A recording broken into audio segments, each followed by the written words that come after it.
National troop মোতায়েন প্রসঙ্গে আবারও বিরোধিতার মুখে মার্কিন president Donald Trump. Los Angeles এবং ওয়াশিংটন ডিসির পর এবার শিকাগো অঙ্গরাজ্যে সেনা মোতায়েনের সিদ্ধান্ত নিয়েছেন তিনি।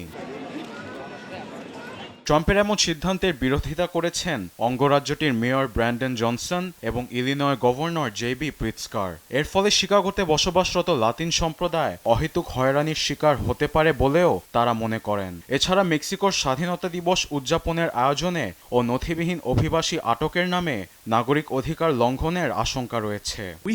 অভিবাসী দমনে শিকাগোতে আইসিই এজেন্ট পাঠানোর পরিবর্তে প্রশাসনের উচিত বন্দুক পাচার নিয়ন্ত্রণে কাজ করা। শিকাগো পুলিশের একার পক্ষে এটি সম্ভব হচ্ছে না। প্রেসিডেন্টের উচিত সহিংসতা রোধে অবাধ বন্দুক প্রবেশে কড়াকড়ি আরোপ করা।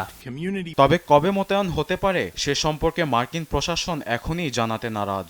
ডেমোক্র্যাট শাসিত অঙ্গরাজ্যগুলোতে নিরাপত্তা পরিস্থিতির অবনতি হয়েছে বলেও দাবি প্রেসিডেন্ট ট্রাম্পের। স্থানীয় নিরাপত্তা বাহিনীর এককভাবে পরিস্থিতি সামাল দিতে হিমশিম খাচ্ছে বলেও তিনি মনে করেন। আমার আশা গভর্নর এবং মেয়ররা আমাকে কল দিবে, নিরাপত্তা ব্যবস্থা জোরদারে সাহায্য চাইবেন। আমরা তাদের সাহায্য করব। আমাদের যথেষ্ট লোকবল এবং বাহিনী আছে। ন্যাশনাল ট্রুপ মোতায়েনের সিদ্ধান্তে মোটেই খুশি নন শিকাগোবাসী। সোমবার ফেডারেল আদালত শিকাগোর অপরাধ দমনে সেনা মোতায়েনে নিষেধাজ্ঞা জারি করে। এরপরও সেনা মোতায়েন করলে আইনি জটিলতার মুখে পড়বেন ট্রাম্প। নিউজ ডেস্ক, দেশ টিভি।